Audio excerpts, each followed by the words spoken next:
Good morning, everyone. My name is Norma Trease, and I'm really thrilled to participate in this seminar. And I really want to, first of all, applaud Ria and Andrea for making the effort to put this together. I think it's utterly fantastic. I'm here representing the International Seakeepers Society. If you don't know us, we were founded 26 years ago in Monaco. We do ocean research, conservation, and education on all the oceans of the blue planet Earth. And we've done over 500 projects in the last 26 years. And of course, all the issues that affect marine life are of interest to us. I am joined here today by a great friend and someone who is incredibly knowledgeable about everything to do with the state of our oceans. And that is Matthew Zimmerman from Farsounders. Hello, Matthew. Hello, Norma. Hello, everybody. Thank you for your kind words, Norma. I'm not sure I can quite live up to that accolade, but I will certainly try. Well, as you know, we have an extremely serious topic in front of us. And as seakeepers, we are very well aware, and it's on our radar, starting to look into it even more seriously as a primary focus is the serious problem of overfishing that we have all over the world, some areas more serious than others. But, you know, I'm a positive-minded person, so I'd like to lead with something positive, if we could, please. We were recently invited to do a board retreat in the beautiful area of Costa Rica called Golfito Bay. And that is called Golfo Dulce, which means sweet Gulf. And that is a unique ecosystem that is a combination of the salty water from the Pacific Ocean and the sweet water that comes down from the rivers and mountains of Costa Rica. And they mingle in this absolutely incredible, basically living science project of Golfito. And they've worked very closely with many different environmental groups and research groups, including the University of Costa Rica and the fantastic Tiburon Association that just gave us a presentation while we were there. And I'm very happy to report that through the efforts of tracking and providing safe havens, they have been able to incredibly successfully grow the population of wild dolphins. They have dancing dolphins there that spin, which is an amazing thing. And just recently, they've been seeing a big uptick in the amount of whales that are actually entering into this biosphere where they are doing so much research about how we can help increase the populations of our marine life. So that's one positive example to put in the middle of what is a lot of much more difficult subjects. Matthew, what do you think about that? Well, I think that it's really exciting to have a firsthand look at these types of environments because it really drives home the value of the marine ecosystems and its role and its impact on all of us and our society. You mentioned whales, and whales are a topic that I am particularly fascinated with. You mentioned Seakeepers formed, you said 26 years ago. Well, Farsounder celebrated 23 years earlier this year. And one of our initial motivations was, how do we help protect whales from being hit by ships and boats? A ship strike is one of the two leading causes of deaths for North Atlantic great whales, as well as most of the other great whales. And we really thought there must be a way to help vessels and ships and boats avoid hitting the whales if they could see them. And over the years, it's just been fascinating to, get to work on this topic. And in the last year or so, I've had the chance to go on 3 separate expeditions into the North Atlantic, doing work with humpbacks. And it was absolutely amazing to be so close to these giant animals, watching what they're doing. So having these in-person, firsthand experiences, I think really helps drive the message home and brings the motivation for everybody working on these types of activities. So I'm really glad to hear that you had your board meeting in such a fantastic place.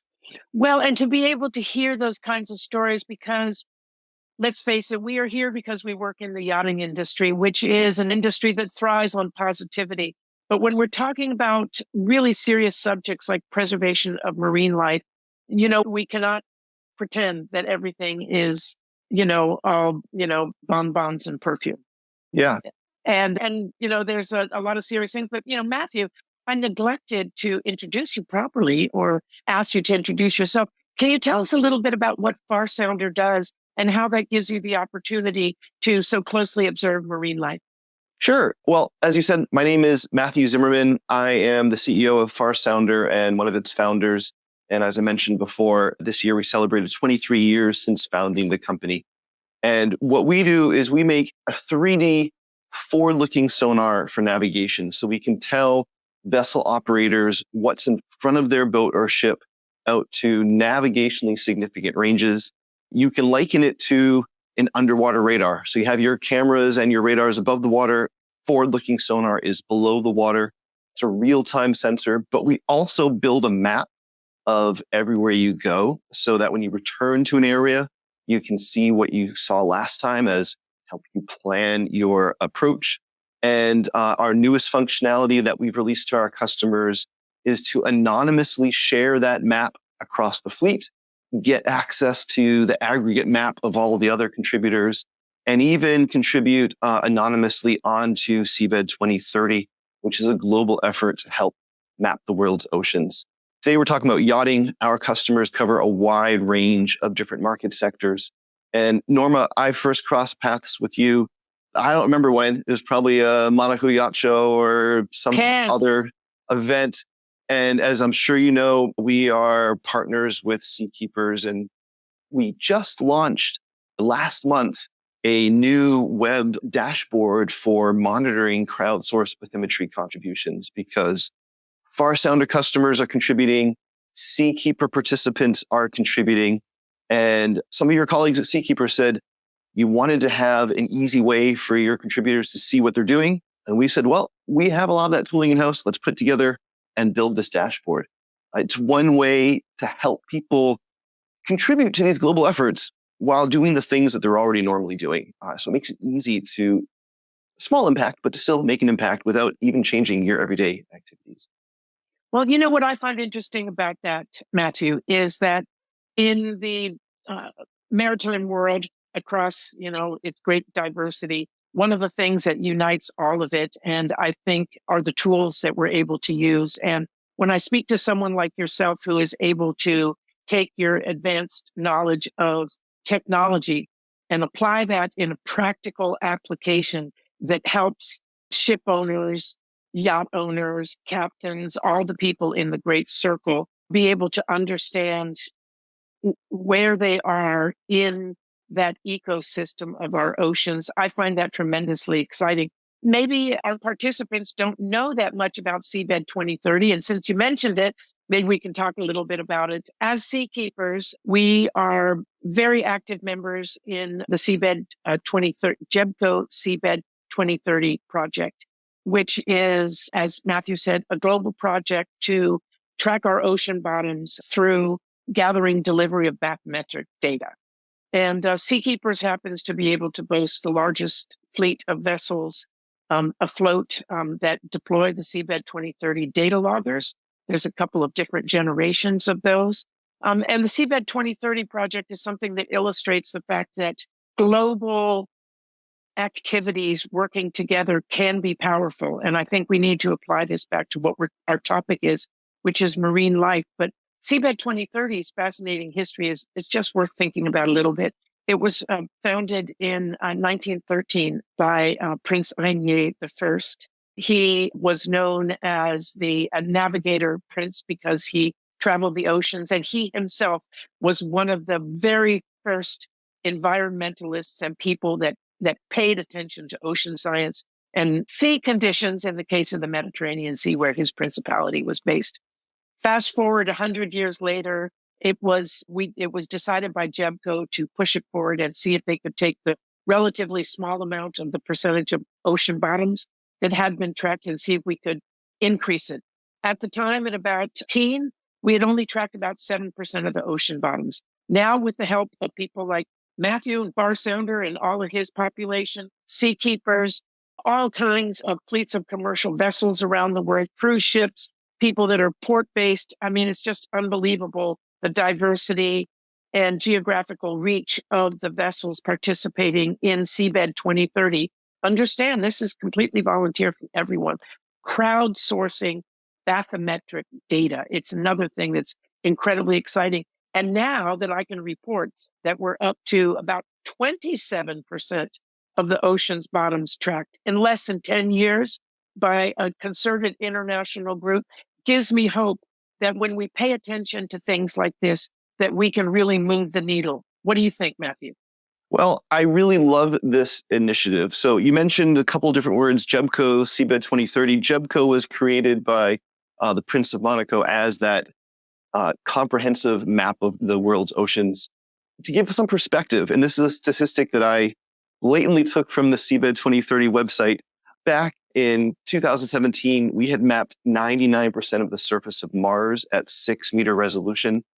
But today, the latest update is just over 75% of the world's oceans have been mapped, but that's only at 100-meter resolution. So that's 100-meter resolution is enough for a basic understanding, but is not a navigation chart.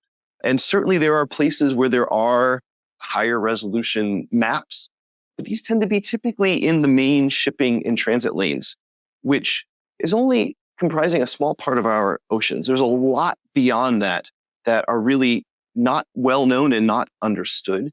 And yachting can play a really unique role in helping to gain this better understanding of these areas. Because when you think about a yacht's itinerary, yes, they need to get from one port to the other, but when the guests are on board, it's generally not a ferry. They're generally not shipping cargo. The guests want to go to that place over there that's off of the main transit lanes, that exclusive area where there's nobody else. They're the only people in that, that lagoon or off into that fjord or wherever they may be exploring and relaxing.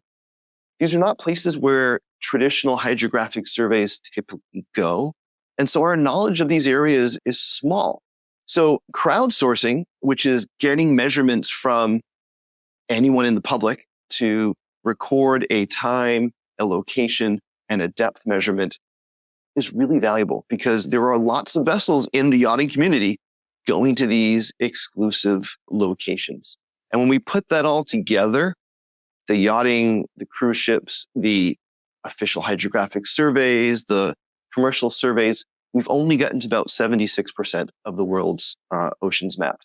And we're only filling that in about one a year. So we have a long way to go. And it's really exciting that crowdsourcing can be a role in getting this done.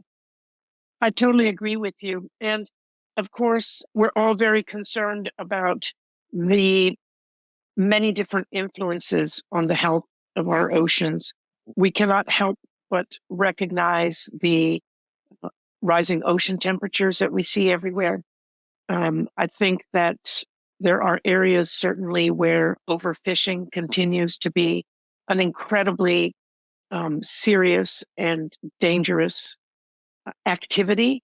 And Matthew, given your broad experience of helping vessels navigate safely all over the world, can you tell us a little bit about any knowledge that you have of how your data, does it form any of your clients' desires to navigate different places? Do they look at fishing in general, whether it's recreational? Do they talk to you about marine life populations and what it means to them?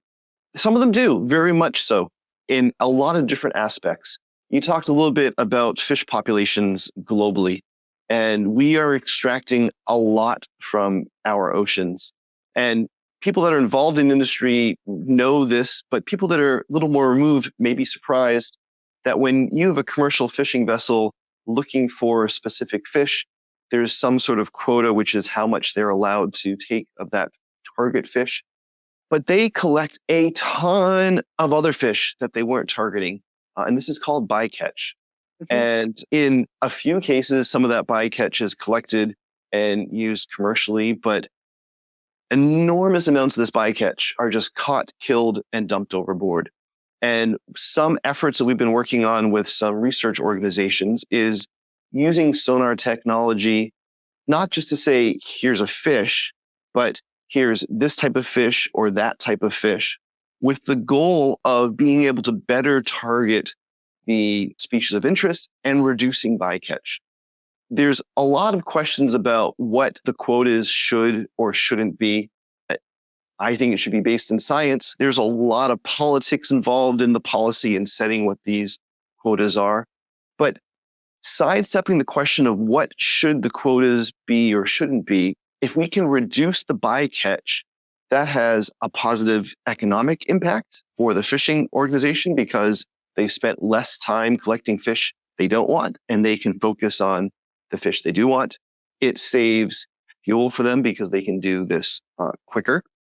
It is safer for the crew on board. Fishing is one of the most dangerous jobs in the world. And if you can reduce a 20-day trip to a 19-day trip, you just reduced it by 5%. That's 5% less time on the water, 5% less risk of having an accident.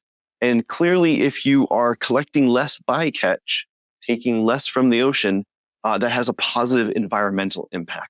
So there's a lot of work that can be done, even keeping within the existing quotas, letting other people debate what the quotas should or shouldn't be. If we can reduce bycatch, that's a positive environmental, economic, and safety improvement. On the other hand, we've talked a little bit about whales. We have a lot of our users interested in whales. To date, we've been collecting depth estimates through crowdsourcing, like we talked about. In our upcoming software, we're going to be adding a whale observation button. So when our users observe a whale, they'll be able to push a button in our software and pass that report onto our servers anonymously, and then we'll pass that on to the relevant endpoints, to the organizations that are mandated and charged with protecting and conserving these animals. While we're adding in that whale observation button, we're also going to be adding a floating trash observation button and pass those on to the relevant endpoints. Like I see a great organization trying to map all of the floating trash around the world. Monitoring trash and monitoring whales has nothing to do with our charge of enabling vessels to navigate safely, but we think it's a no-brainer because our users' crew are out there. They're seeing these things. We have this network connection back to our cloud servers where we pass through anonymous data. So why not collect these things and pass them on to the relevant organizations that can actually do something with that information? So I think we have a lot of our users interested in these topics. And for them, many questions are, how do I help? And I'm just one person. Like, what can I do to make a difference? Well, if everybody did that one little simple thing, we'd be making huge strides towards improving all different environmental conditions. Well, Matthew, you have put this into an extremely interesting perspective, at least for me. While we are all interested, the whales are so incredibly inspirational, and I think that's fantastic. That's one way that you can make your customers really feel that they are part of the great totality of Mother Ocean. But to put it in a way that, at least in the case of the fishing fleet, I think the commercial viability and the increase in efficiency, safety, and reduction of costs would be enough to make any, certainly commercial fishing operation, any kind of operation that is, hitting a whale is not a small thing to your average vessel. It can do a huge amount of damage. That can also be extremely costly, not just to marine life. That part of it is obvious and completely tragic. But if you look at it from that prism that you brought in, which I think is, we would be preferred to be able to be people that could be pure and talk about conservation and talk about marine life in strictly positive ways. But I think we have to look at it in terms of the way that we can also encourage commercial activities to see the benefits of looking at the environment around them and working with it more efficiently. And so I applaud you for that. I think that is being very realistic. And I'm not a scientist, but I'm very interested to hear what everyone has to say about ocean science and marine conservation, and of course, specifically marine life conservation. But when you put it that way, Matthew, I think that is not only crowdsourcing, which is a fantastic international way to add your own influence into it, but if we can figure out ways through technology and information dissemination to help commercial operations and the great circle of maritime understand that it's also commercially viable to be more aware of marine life and be more aware of marine conservation in general. So thank you for that. That's a really fantastic observation. Thank you. I am also not a scientist. I'm an engineer, but I love being able to enable science with the technologies and products that I'm part of. And I think you hit the nail exactly on the head. There are few people that I've ever met who have said, I want to damage or harm the environment. But there's a lot of people that want to, but help it, but don't know how to, don't know how they can afford to, don't know how they can have an influence. And so if industries in general can look at what they're doing and see how can it be applied in a way that is cost effective, then when you have an economic incentive, and I'm not talking about taxes or government incentives, I'm talking about operational incentives. These are things that now enable for-profit organizations to justify doing the things that they want to do anyway. So today, our products allow vessels to operate more safely by avoiding rocks and causing oil spills, avoiding whales and causing ship strike injuries and deaths. We hope in the future we will have this bycatch identification functionality. And just to be clear, that's not a product of ours today, but a technology that we're working on. And like I said earlier, if we can get everybody thinking about why not, that won't solve every problem, but that will go a long way towards making an impact on many of the issues that are affecting all of us today. Tell us, can you give us any idea about worldwide marine life populations and how that's looking today? Is that something that you have a handle on through your technology? Well, I wouldn't say I have a handle on that directly from our products technology, but being involved in this industry, I get a glimpse at a lot of different things going on. And there is a lot of talk about climate change, obviously, and it's not just climate change in our atmosphere, it's also climate change in the ocean. So ocean acidity changing, ocean temperatures changing. In some cases, that is harming things that can't move, like corals. In other cases, it's changing the locations of things that can move, like certain fish populations are moving from one geographic area to another geographic area. Going back to the whale example, menhaden that many whales eat have been moving closer and closer onshore in the northeast of the United States, which is bringing the whales closer to shore, which is bringing the whales into areas where there's a lot more vessel and boat traffic. So we need to be smart about how we handle vessel and whale interactions as our environment changes.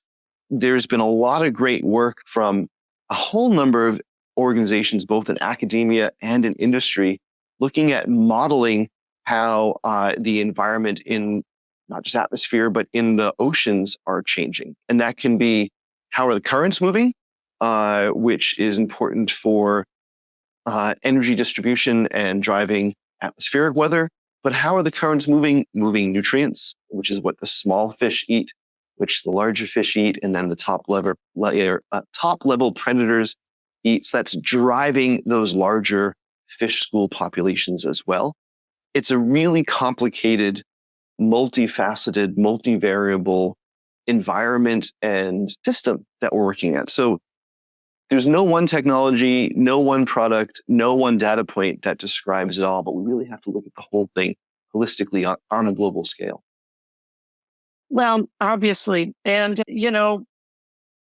I think we all feel that our oceans belong to all of us. And yet I think it can be very difficult to feel as individuals that we can help in a significant way. I live in South Florida, and one of the things that we see that a couple of things that are extremely serious here And you mentioned one of them that's near and dear to my heart and an activity that Seakeepers participates in a great deal, which is the very sad and hideously impactful issue of coral reef bleaching. And, we have participated. We do large projects in our great oceans. We do smaller projects closer to shore, many projects closer to shore. Actually, we've educated over 2,000 young children over our years.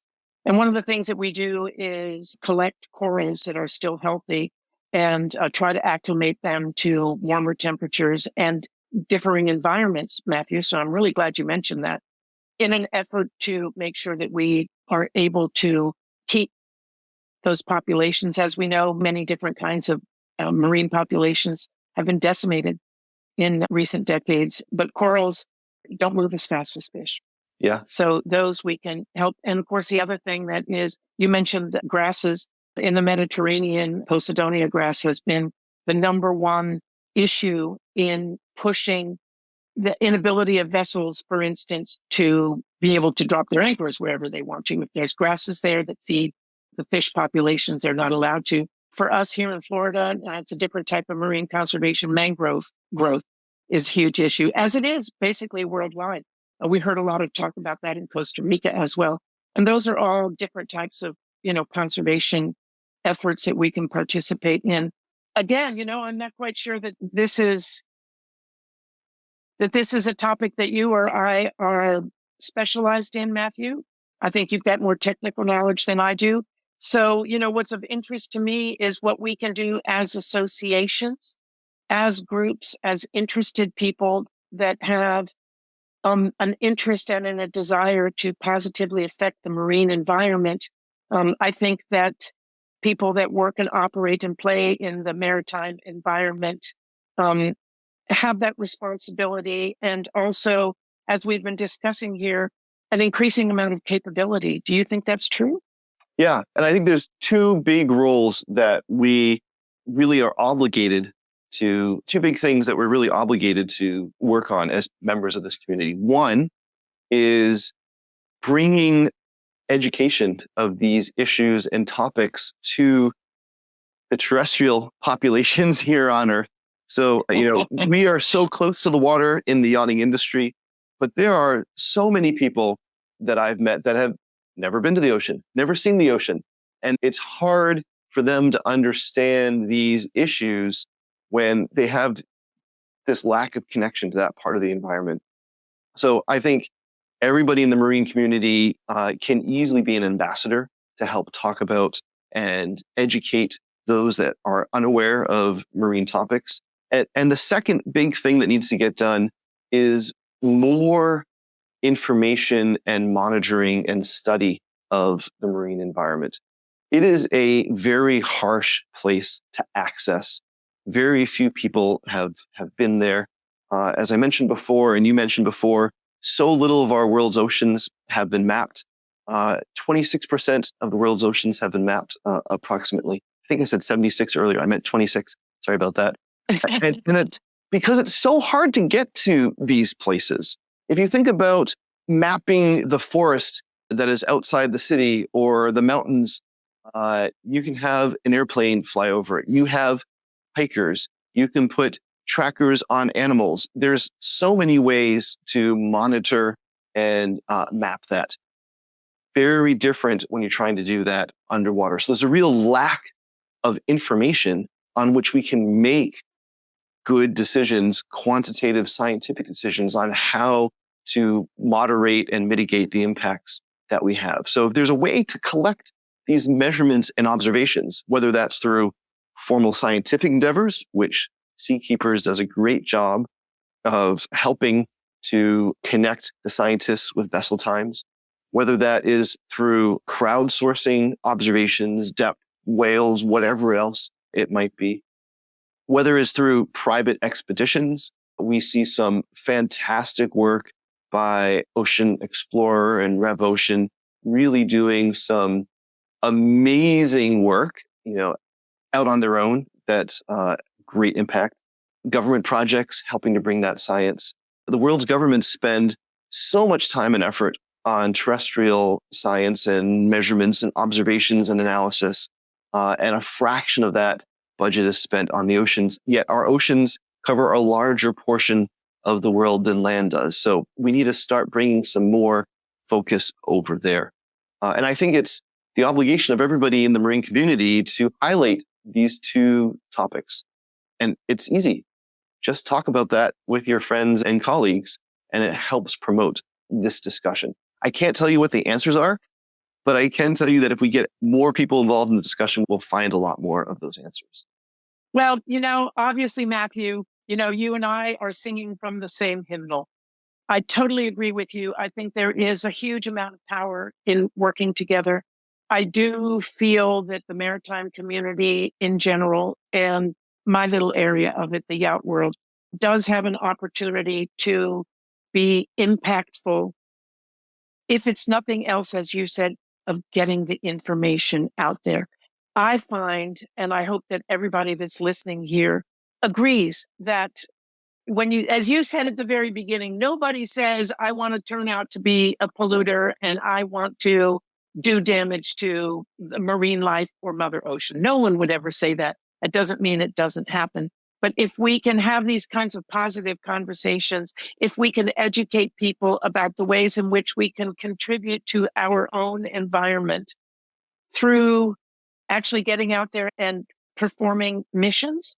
And we've all seen that. As I said, Seakeepers has done over 500 missions, projects, scientific research activities in the last 26 years. That's pretty significant, using over 200 yachts. What you're doing is amazing. I love the fact that you can bring a statistical basis to this. Needless to say, Seabed 2030, you and I are both 100% convinced of the value of it. Not only is the data important, we spent a little bit of time talking earlier about, or at least mentioned in passing, the very scary fact of rising ocean temperatures. Bathymetric data can be incredibly important in figuring out how the very ocean bottoms actually make weather, especially ocean weather, become reality. So that kind of data is also huge. But the communication and what you said about the capability and importance of that, I think, is the most important takeaway. And I think something that people like you and I and Yachting International Radio can really work on. Yeah. And it's not just impacting in the marine environment, it's also impacting the terrestrial environment. So I love that comment, terrestrial.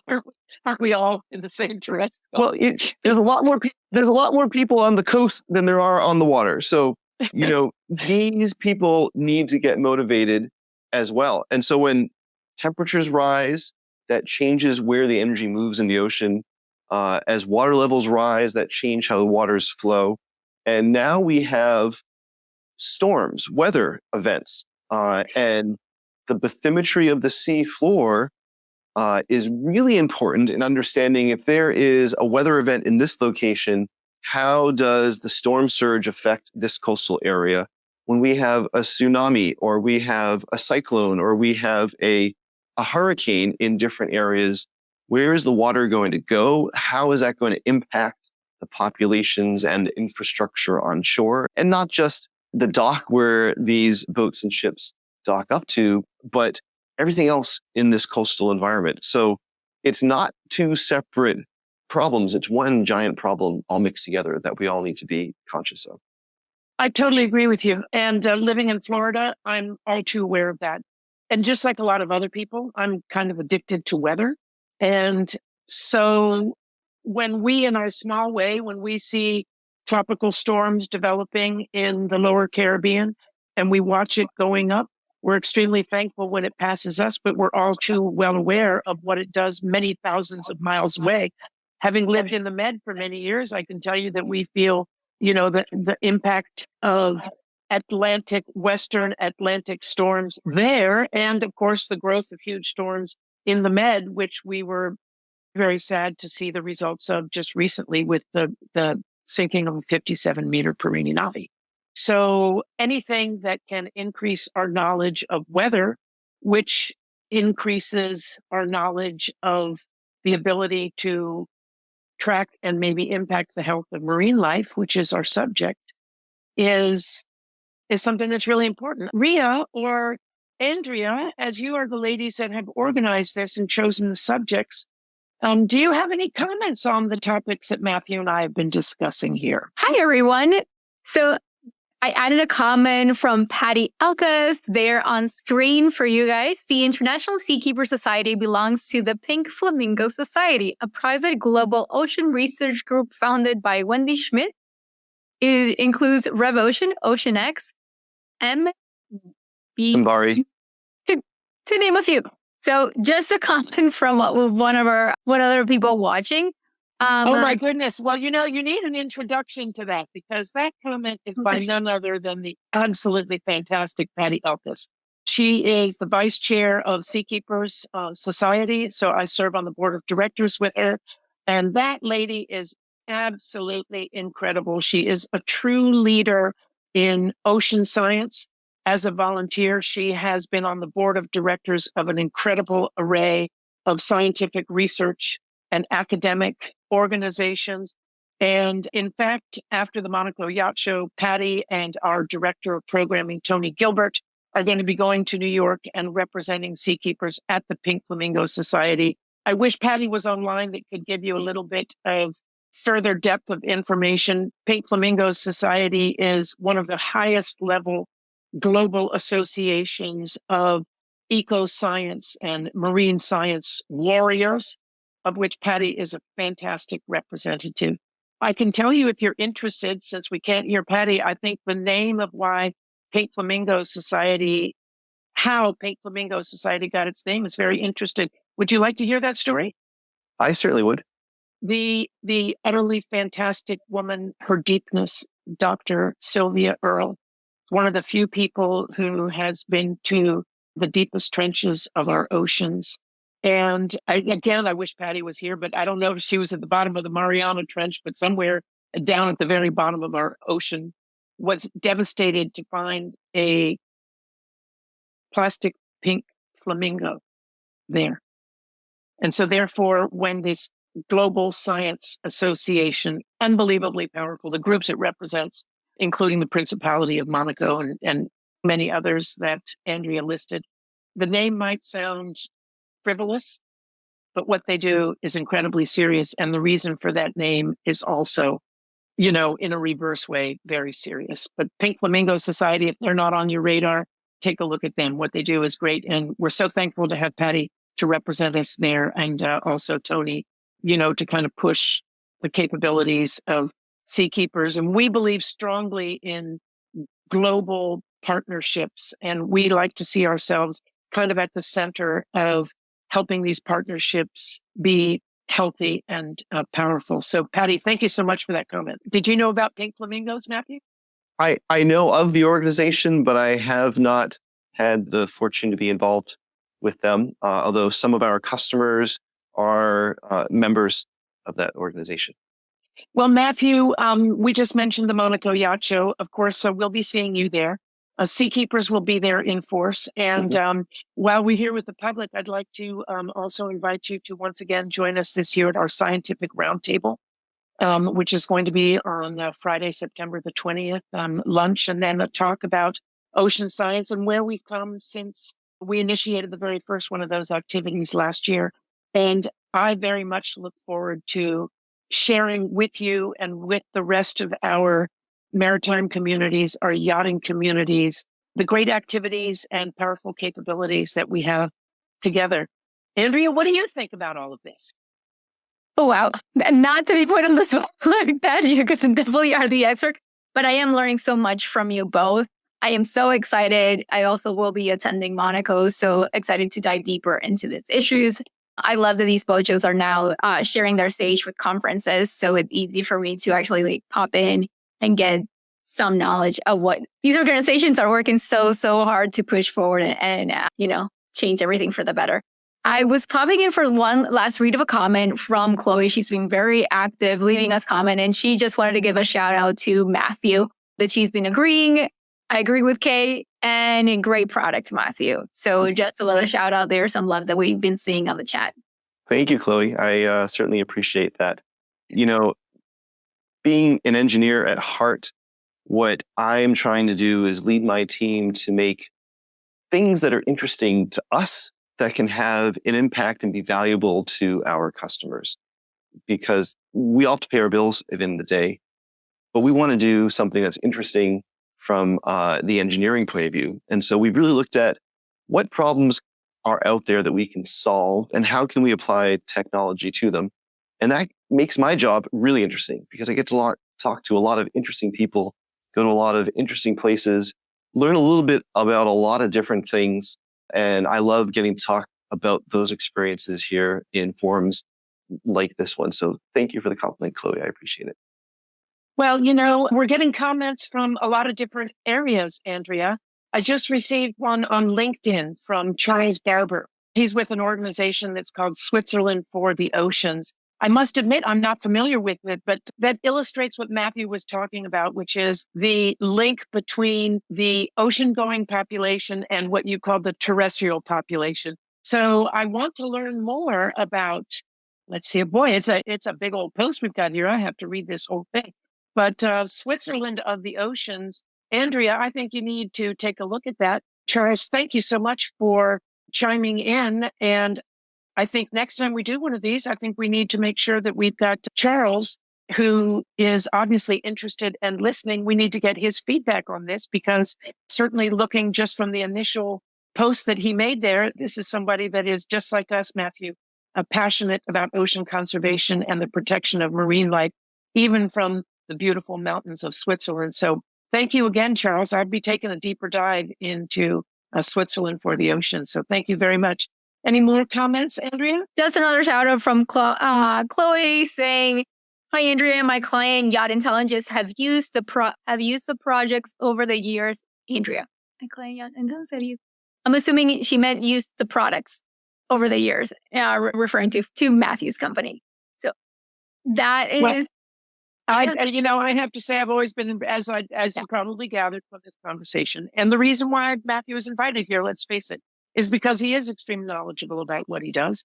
He's second generation running this business, does a fantastic job. It is absolutely fascinating. If you're ever at a yacht show, I know I'm going to be seeing Matthew soon in Cannes, seeing him at the Monaco Yacht Show directly afterwards, see him at FLIBS. And if you want to see a demonstration of something that really brings you in touch with the areas and the waters and the sea life and everything that we are all navigating through, take a look. His display and his passion, both of them are extremely impressive. And I always love talking to you, Matthew. And I know that we're, coming to close to an end of our time that we're here.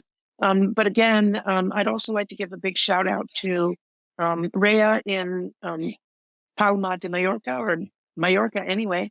And Andrea, I think you're on the West Coast. So it's very interesting to see the geographical diversity of the people that are paying attention to this. Andrea, how many people have we had watching today?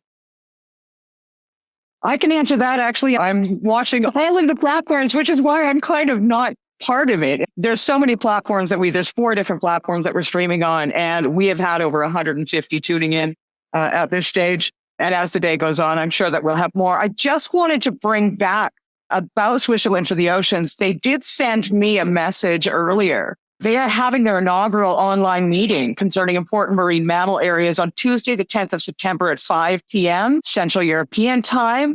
And of course, one of our panelists, Robert, will be joining Switzerland for the Oceans in that chat. So if anybody is interested in finding out a little bit more about it and what they do and be part of that conversation, I think I did tag you, Matthew, because that is right up your alley.